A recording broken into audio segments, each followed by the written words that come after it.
everybody, welcome back to my channel. I'm Sam, the Fighting Felter. A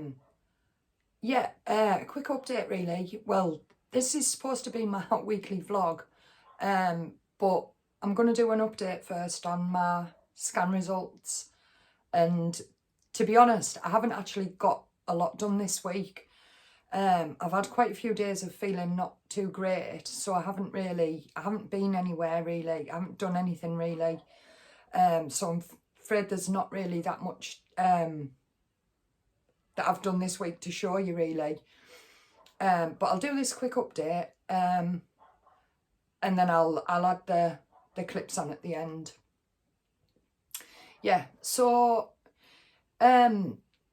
first of all, I just want to say thank you to everybody. I've had so much support and love and everything these last few days. I've had messages. I honestly, I'm absolutely overwhelmed with the amount of support and things I've received. And I just want to thank every single one of you so much.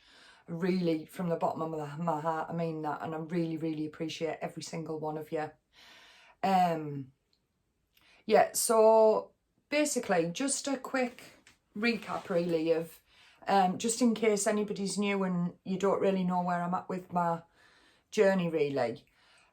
So I was first diagnosed back in 2016 with cervical cancer, and it had actually spread to my lymph nodes at the time. So I had some chemotherapy and radiotherapy for that. Luckily, that worked really well and I was in remission for a couple of years. I did end up having a lot of problems with my bowel, which was caused by the radiotherapy damage. So I ended up having to have an operation in a couple of years after that. But I'll put the link for my cancer journey story really, and if you want to have a watch of that, that'll just give you a bit more of a background. But yeah, so basically I was diagnosed back in 2015, and then I was in remission for 2.5 years, and then in July 2019 I had a routine scan, and unfortunately it showed that the cancer had come back, and this time it was obviously in my lymph nodes. Excuse me. So unfortunately, when I was diagnosed the second time with the recurrence, it was actually stage 4, and I was told that they wouldn't be treating me with the aim of curing me this time. Any treatment that I did receive would be purely like palliative treatment, obviously just to buy some more time or relieve any symptoms or anything. So that was back in July 2019, and they give me 12 to 18 months to live at that point. But I was really lucky, and I had 18 months of 3 monthly scans, and each one was stable. There was no further growth, no further spread or anything. So for 18 months, I was really lucky and just had like stable scans. And then in May this year, when I went just for my routine scan again, I got the news that both the tumours, I've got one in my stomach, kind of wrapped around my vena cava, which is your main blood vessel. And then I've got one actually in my neck as well. And the scan in May shown that both the tumours had started growing again. So there was a meeting, obviously a multidisciplinary team meeting, and all the specialists got together, and I had some stereotactic radiotherapy, which is the targeted radiotherapy. I think because I'd had so many problems in the past from the radiotherapy with my bowel, I think it was an option rather than potentially cause as much damage as like I'd had previous. So I had 6 sessions of the stereotactic radiotherapy. I had 3 on my neck and 3 on my stomach. It's different, the stereotactic radiotherapy. It's more of a higher, it's a higher dose over a shorter period usually. So I did only have three sessions, like I said, 3 on my neck and 3 on my stomach. And I had my last one on the 1st of June this year. So I've been waiting from that point for a scan to find out whether it had worked.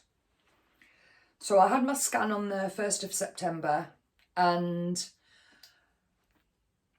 in all honesty, the tumour that's in my neck, I can actually see that. So after I'd had the radiotherapy, I made a point of trying not to look, because I thought, give the radiotherapy time to work and don't look, don't panic, just see what happens at the scan. Excuse me. Yeah, so after my scan, and I'd made a point of saying that I wasn't going to look at my tumour, I was just going to kind of just wait and be patient. Now, every other time that I've had a scan, I'm really not the most patient person in the world, and I normally ring the nurses at the specialist oncology nurses that I deal with at the hospital. I normally ring them, and they normally have a cheeky little look at my results and give me the results before I actually see the consultant. But this time, I didn't want to know. I was quite happily living in blissful ignorance. And almost, I kind of thought, when I get them results, at that point, if the results weren't what we were hoping for, then literally everything was going to change from that point in. And I would have had to have had palliative chemotherapy, and potentially there could have been more spread, and I don't even, this was all going through my mind.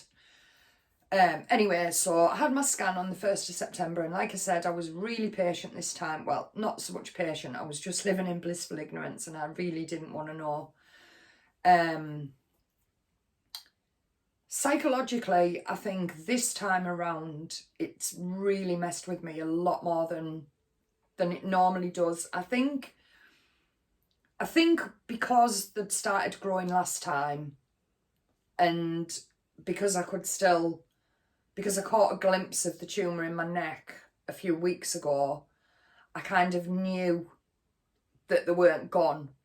So I think that was playing on my mind a lot more. I've been having a lot of aching in my neck. I've been having a lot more stomach problems and stomach issues. Your brain goes into overdrive, it really does. And, anybody who's had any health scare or anything like that, it is worrying. And especially when I was given 12 to 18 months to live, like over 18 months ago, and then obviously the tumours started growing. So at that point I thought, right, now it's gonna speed up. And anyway, I'll stop waffling and I'll get to my results. So yesterday I had an appointment at 10:15. Put in a little bit of footage that I got when I was just going to the hospital. It wasn't anything exciting really, it was just the actual drive there, which felt like the longest drive. Anyway, my appointment was at 10:15. We got there for 5 past, and we sat in the waiting room, and it's awful. It's awful. It's bad enough in the waiting room as it is, because obviously people are waiting for results, and it is tense. It feels very tense in there. And obviously with the COVID situation, and obviously social distancing, the chairs are all scattered out, and it just feels very. It's not a very relaxing, comfortable waiting room.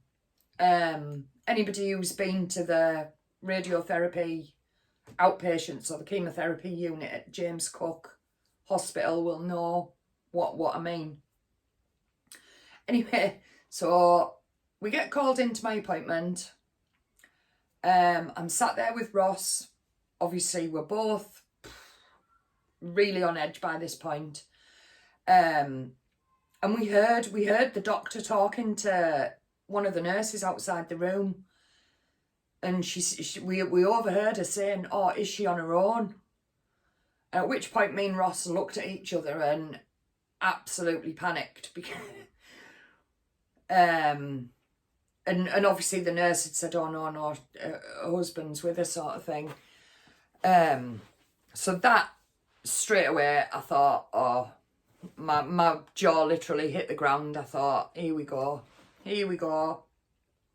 Anyway, she came in, asked me how I was doing. Obviously, I explained to her that I've been having these aches, the pains in my stomach, etc. And then she brought the news to me that the systems were down and she couldn't give me my results. Okay. Right, so off we trotted home. And waited. And it got to 1:15. I rang the nurses at 4:00 and it went straight to voicemail, and obviously they were busy, so they didn't get back to me.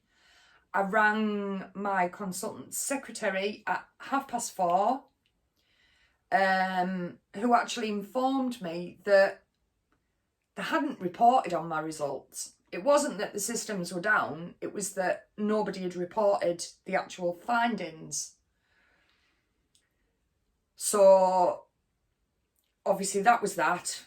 Nothing I could do, nothing was going to get done tonight. Well, this was last night. So I went to bed another night.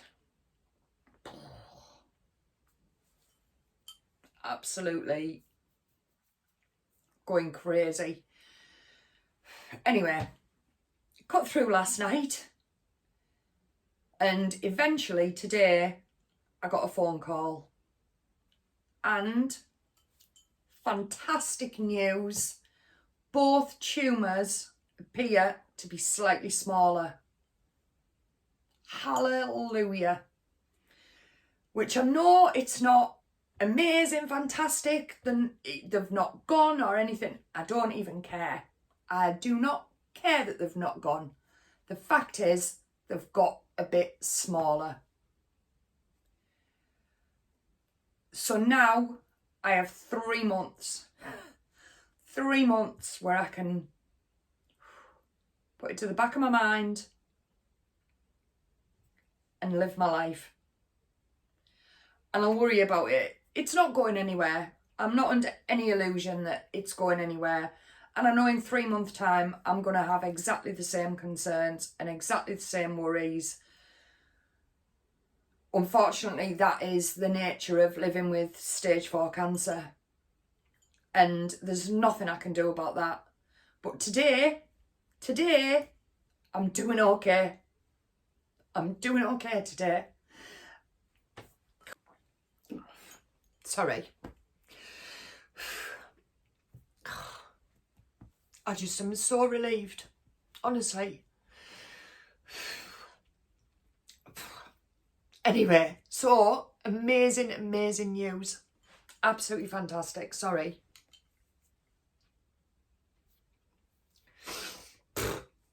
These are not sad tears, I promise. Anyway, so absolutely fantastic news. I am so happy right now. I couldn't be happier. And like I said, I am absolutely overwhelmed and blown away by everybody's support and love, and it honestly is absolutely overwhelming me. And my subscribers, I've got 126. Who would think 126 people want to listen to me waffling on? I'm absolutely blown away, honestly. I thank you all so much from the bottom of my heart.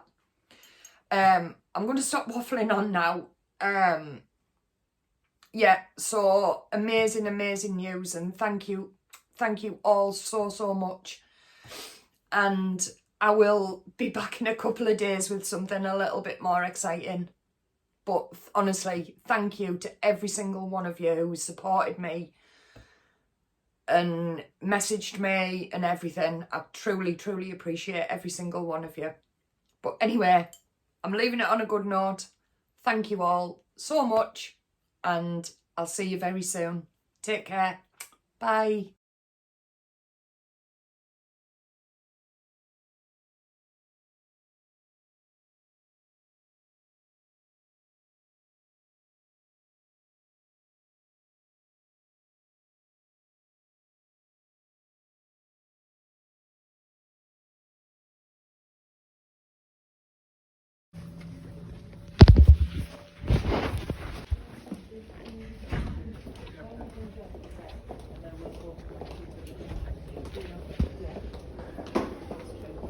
Hey, yeah, Sam Thomas. I've got an appointment to see Dr. Adu Somali. Okay. Thank you. What's your date of birth? It's